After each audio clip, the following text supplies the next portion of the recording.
At Total Pharmacy Care, we fill your prescriptions and answer any questions about your medications. No distractions and no long lines. Tell your doctor to send your prescriptions to Total Pharmacy Care. Welcome back to the Bank On It podcast. It is episode number 35, and we want to say thank you to our sponsors, the City of Pikeville. Go check out their website at www.visitpikeville.com. Check out everything that's going on in town this summer. We're also brought to you by Presbyterian Homes of Cedar Creek and Good Shepherd at Phelps. If you are looking for quality care for loved ones, look no further than Presbyterian Homes of Cedar Creek and Good Shepherd at Phelps. Both facilities treat your loved ones with care and respect. They offer therapy, daily activities, exquisite cuisine, and home-like settings to make your family members feel at home. Call to schedule an appointment today. At Cedar Creek, call Jessica Thacker at 432-8243, and at Good Shepherd, call 456-8725. Caring for your loved ones is what we do best. And it's, as you can see, the gang's all here. It's that time again. Baseball season, softball season wrapping up. That means it's all mountain team all time. All mountain team. We've been building this for a couple weeks, so we'll start off with our softball episode this week, and then next week you can check out our baseball episode. So we'll just get right into it, okay? Let's go. Coach of the Year for softball. Top 5 candidates were Brandy Jo Howard at Pikeville, Derek Newsom at Pike Central, Bobby Ratliff at Perry Central, Randy Keaton at Paintsville, and Rocky Hall at Tug Valley. Brandy Jo Howard, her first year as head coach, was selected as our Coach of the Year for softball. So congrats to Brandy Jo Howard and the Pikeville Lady Panthers. A great season. Made it all the way to the 15th Region semifinals. I mean, unprecedented to do in your first year as coach. Yeah, big time as a first-year coach. Yeah, and with a young team, I might add. Player of the Year, our nominees were Johnson Central's Chloe Van Hoos, Pikeville's Emily Ford, Tug Valley's Autumn Hall, Pikeville's Randy DeLong, and Belfry's Kaylee Rash. This one was a little bit tougher.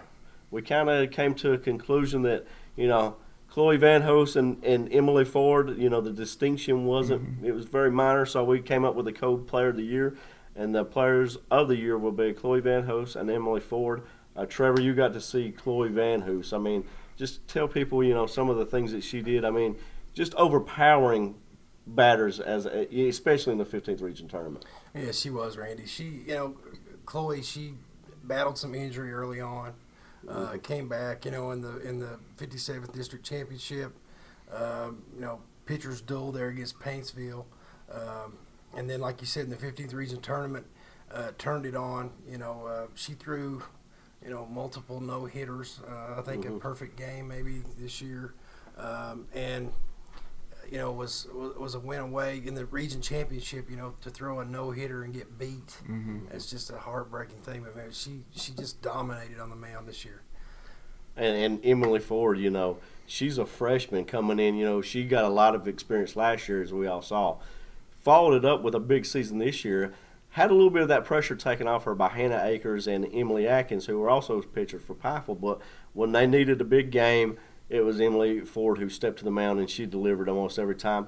And not only was she a big-time pitcher, she was a big-time hitter too. I mean, she could step to the plate. So all that stuff kind of factored. And Chloe Van Hoos herself was a good hitter as well. So those things, the distinction on either side, offense, defense, and pitching in softball is such an important thing.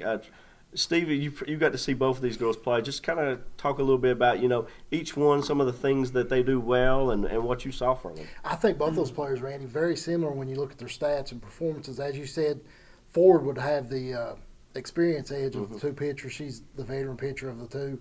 But Chloe Van Hoos is kind of the new kid on the block as far as softball pitchers go in the area.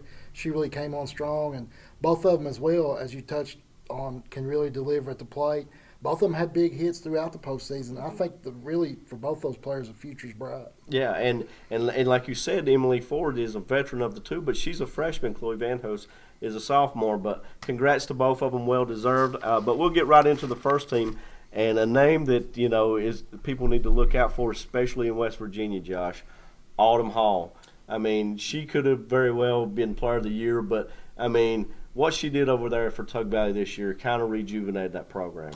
Man, it's honestly it really takes you by surprise because she's so young. Mm-hmm. Like, you don't expect her to come out and do the things that she does, especially like her rise ball is ridiculous. I don't know how many batters I saw her strike out like that. And then she can go around on the other side, and she's one of the more consistent batters for the offensive side. And I mean, man, she's smart. You can't stop raving about the girl. Yeah. She's like a young phenom.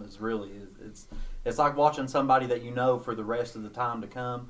She's going to keep putting up numbers, and she's going to keep making these all-state teams and these all-mountain teams, stuff like that. It's just somebody we're going to be getting really comfortable with. And the last thing, another girl who's young. I mean, I think she was only a freshman, right? Yeah. So, I mean, out of our Player of the Year candidates, right there off the top, 3 of them were, sophomore and 2 freshmen. So, just outstanding. And also, one of our other Player of the Year nominees, Kaylee Rash for Belfry, had a big senior season, going to play at the next level at Ohio Valley. Just a phenomenal player. Could have easily been a Player of the Year as well. I mean, the distinction between all these players is just minuscule, and it just comes down to, what you think is the best, and you can't go wrong with any of these players. I mean, Kaylee Rash had an outstanding year. Belfry had right around 25 wins this year, I think. They were on the cusp all year. Just a great season as well for them. And then you look at Pikeville again. Our last top 5 nominee was Randy DeLong, an 8th grader, who her numbers just are ridiculous as an 8th grader. And Josh has been doing such great research looking at these stats. What's the first thing that popped off as an 8th grader? Was it her average? Was it her home run? Or was it just everything across the board? Collectively, man, she puts together a real tight stat sheet. Like everything is close to everybody else. And you don't expect that from an 8th grader. You just don't. You don't expect them to come in and have that kind of, I guess, production.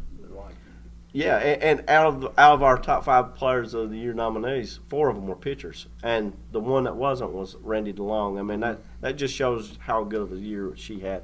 But just looking at some of our other Player of the Year candidates, first team pitcher, we have 4 pitchers on each team, first, second, and third team. Besides Autumn Hall and Kelly Rash, we also have Shelby Valley's Lily Napier. Finished 3rd in the state in strikeouts. Another young freshman who just overpowers hitters. I think she would, in the district championship, in a loss to Pikeville, I think she had 13 strikeouts, which is unbelievable. Shelby Valley made a nice little run in that 15th region. They're on the rebound, a great season. And then Anna Keaton was our other first-team pitcher. Trevor, you got to see Anna Keaton quite a bit this year. I mean, just talk about what she did, a senior, and what she meant for that Paintsville team. Well, she was the leader of the Lady Tigers. She has been, a young lady who's been a mainstay at Paintsville since what I found out during our Father's Day interviews. She'd been playing at Paintsville since she was in the 6th, 7th grade. Yeah. So which was unbelievable. But she was the lone pitcher for Paintsville, so she pitched every game. She posted back-to-back 20-win seasons. I mean, which is phenomenal. She's going to go to the next level and play basketball at Kentucky Christian University in Grayson. She just, she delivered in the circle for Paintsville all year. She had good speed, she had good control. She's a little smaller in stature compared to a lot of them, but she still hit the ball well. She just got it done for the Lady Tigers. And speaking of small in stature and still getting it done, our first team catcher, Morgan Hobson. This girl can play. I mean, you just put her on the field. I don't care what the sport is. She can play. She's always one of those clutch players. I mean, Trevor, just kind of talk about what she brings to the softball field. I think if I was thinking the first attribute would be toughness. Oh, she is.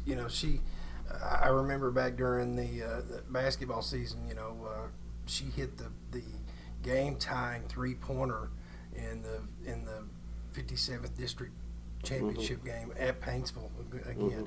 And tied it up, and Johnson Center went on to win that game. They look to her for when they need that toughness like you spoke of. Johnson Central they played a really tough schedule this year. The Lady Golden Eagles did. They went to Myrtle Beach. They played in the Tri-State Showcase. They played in the Wizard of Oz Classic over in Letcher Central. She got injured while she was in Myrtle Beach, sliding into second base, I'm thinking it was. And she missed a little time, but, she came back. She's got a great arm. She's quick. She can hit. And she's just, she's as reliable as it gets behind the plate. And, she's a leader on that team. So, she was well deserving of being the first team catcher. Yeah, and then also on our first team, we selected 4 infielders. Besides Randy DeLong, we also have Pikeville's Kendall Hall. And when you think about Kendall Hall, this girl just, when you watch her play, when she hits, it's just in the gaps. She hits gap shots after gap shots, just big time hits. And she had a huge home run in that 59th district title game against Shelby Valley, a 3-run shot that kind of sealed that win for them. And also a freshman. I mean, we got a lot of young talent on this. And then moving on to our next infielder, Shelby Valley's Tori Hampton. She can do it all, defensively, offensively. She had some big home runs there in the region, late in the region tournament. Helped Shelby Valley get that win to make it to the quarterfinals. Just a great season from Tori Hampton. And then, you move into that other spot, Pike Central's Skylar Stumbaugh. There was not a play she couldn't make from the shortstop's position. She's baller. Yeah, and Josh got to watch her a few. Josh, I mean, I know you were raving about her game just as I was. So, if you want to tell people a little bit what you saw. Man, honestly, she's just one of those people. Like I think she just looks to make plays. Like as soon as she steps on the field, she's constantly like trying to make a play. She wants to be involved in every single play. And I think she just sits there and prays for the ball to be hit her way. And the thing I think that would surprise a lot of people was her speed. Like she gets to the ball quick, she gets to the base pass real quick. I mean, can steal a base when she needs to. But it's a great season for Skylar Stumbaugh. I'm sure there's more to come from her and those Pike Central Lady Hawks who made it to their first ever 15th Region Championship game. So congrats to Pike Central and Skylar Stumbaugh. And then you move on to the outfield, and we selected 3 outfielders. Our first one is a name that we're all familiar with, Elena Castle, another athlete. And we'll kick it to Steve because, Steve, you got to see this girl play for years. I mean, is there a sport she can't play? No, she's a talented athlete, Randy. And when you're talking about with the player from Pike Central, that's another player right there, just a high IQ when she's on the softball field. Can really, she kind of thinks a couple plays ahead. And as Josh said, she's another one that wants the ball hit to her every at-bat for the opposing team. Yeah, and Trevor, you got to probably watch Elena probably more than the rest of us here. What did you see? I mean, from what I saw, she was one of those leaders. She's a playmaker, good outfield. And defensively, offensively at the plate, she could do it all. She did, when 3 outs were made, she always gathered the team coming off the field. She was a leader. She moved well in the outfield. I mean, she'd track balls. She had a great arm. Big bat. Like you said, there's not a sport. I mean, you could put a ping pong paddle in her hand, and she could, she could hold her own. She's going to be sorely missed. They're going to have to, 6 seniors, and she's one of the leaders. Yeah, and so Johnson Central is going to have some big shoes to fill next season, but the stable's not empty there. They got some, a lot of talent coming back. And moving on to our outfield, Alyssa Newsom from Tug Valley. Josh, I know you really liked her game, and she had stats to back it up. I mean, just talk a little bit about Alyssa Newsom's game. I think some of the stats that popped off of the page to me was the fact that she had the ball hit to her a little under 60 times and had, I think it was 45 or 47 pop-out catches. So, I mean, I don't know what that, speaks to you guys, but, I mean, this girl, she literally will put her body on the line to go get any ball that's in the air. Yeah. And that, to me, it's just like it's an effort thing. Like, she's willing to do the hard stuff for the team, and I think that to me is what stands out for her. Yeah, and then our last outfielder on the first team is Pike Central's Bailey Birchfield.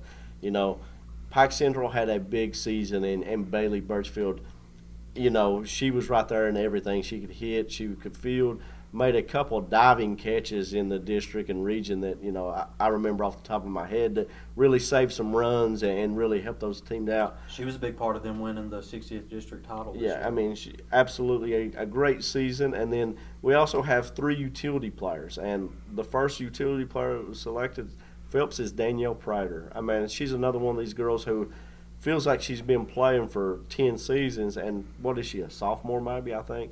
Steve, I mean, me and you've got to see her over the years, time after time, sport after sport. Just talk a little bit about what she does. She's another good athlete, Randy. When you talk about her, she's the epitome of a utility player. I think you could plug her in anywhere on the field. She also is another one that'll go get the ball, and she's solid at the plate as well. She delivers big hits, and she's going to be the type of player that if you need the bunt to advance a runner over, she's going to do that as well. Yeah, and now we're moving on to our next utility player, Alyssa Hedrick. You know, speaking of utility and plug them anywhere, she was, you know, when I saw Johnson Central earlier in the year, she was their starting pitcher. Trevor, you got to see Alyssa. She was big at the plate, a great shortstop. Just kind of talk a little bit about what she did. Yeah, of course, Chloe Van Hoos was the ace. But, if you could have a number two, she was as good as any. Hedrick could play, like Steve said, you could plug her about anywhere.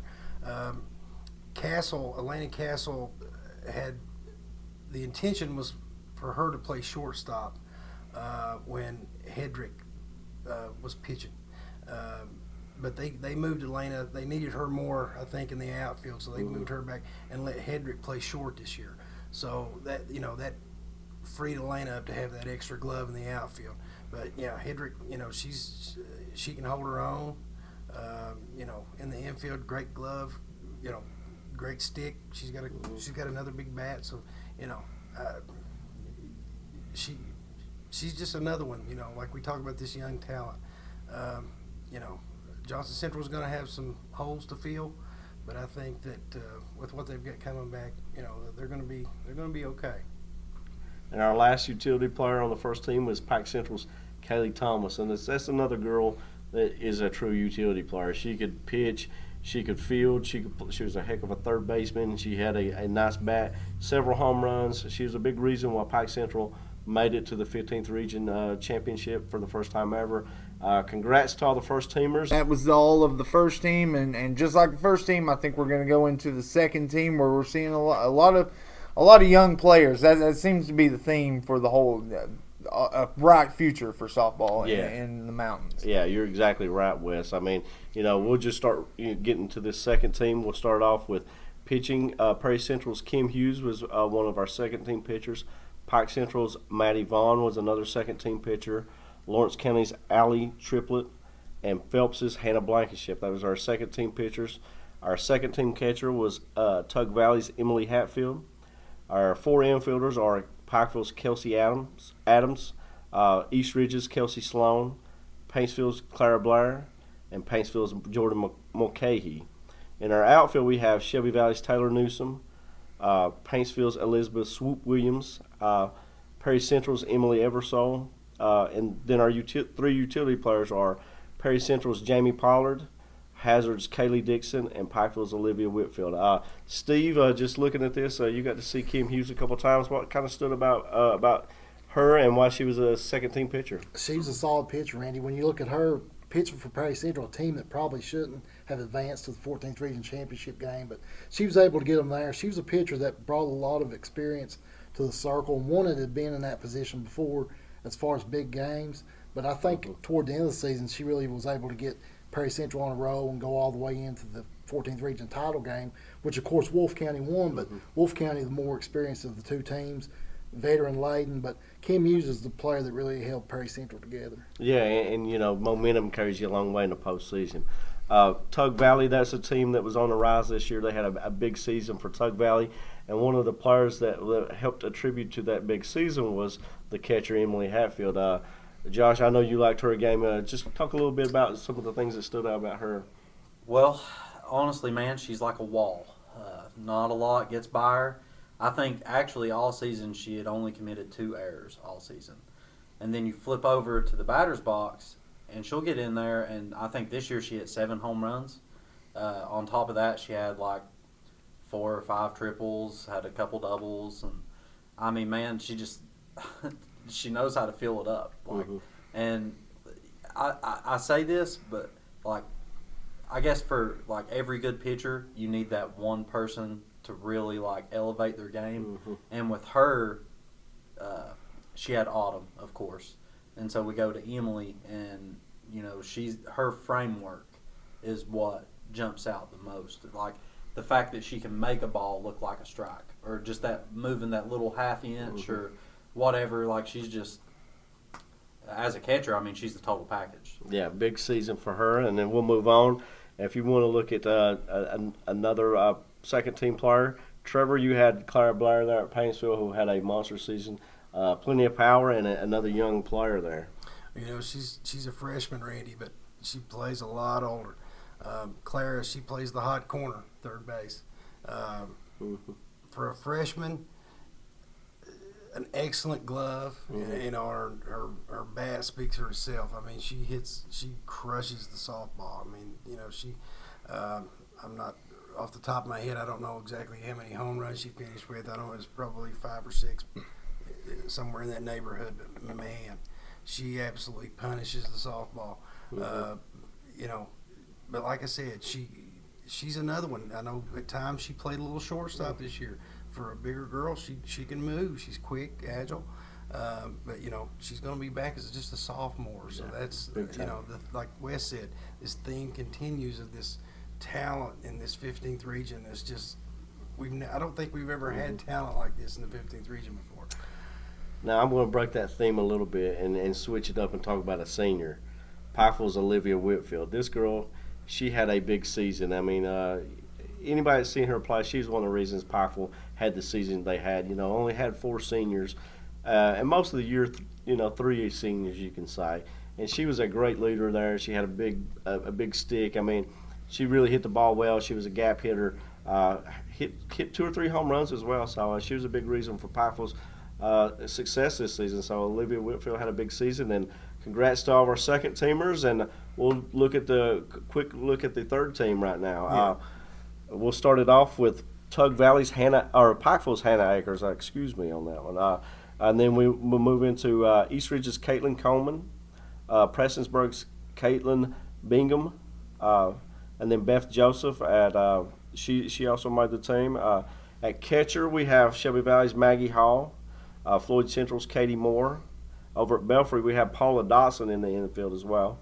East Ridge's Kyra Looney, Belfry's Emily Deaton was our final one. And then in the outfield, our 3 players were Shelby Valley's Angel Newsom, Belfry's Kylia Stanley, and McGoffin County's Kennedy Stacy.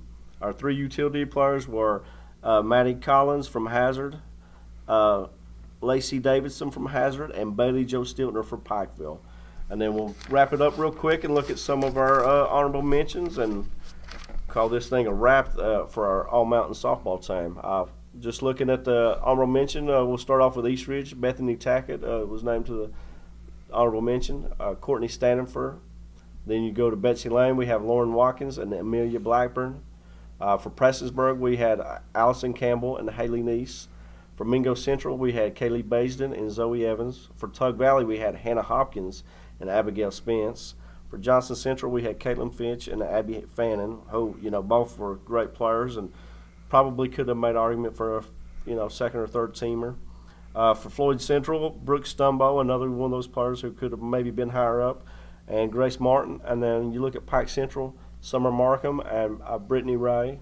And at Paintsville, we had Ava Hayden, Abigail Williams, and Maddie Ratliff. Let's look at our honorable mention this year, and that's our softball team. Yeah, big congratulations to all the players for big seasons this year and lots more to come. So be on the lookout for the All-Mountain Baseball team coming up.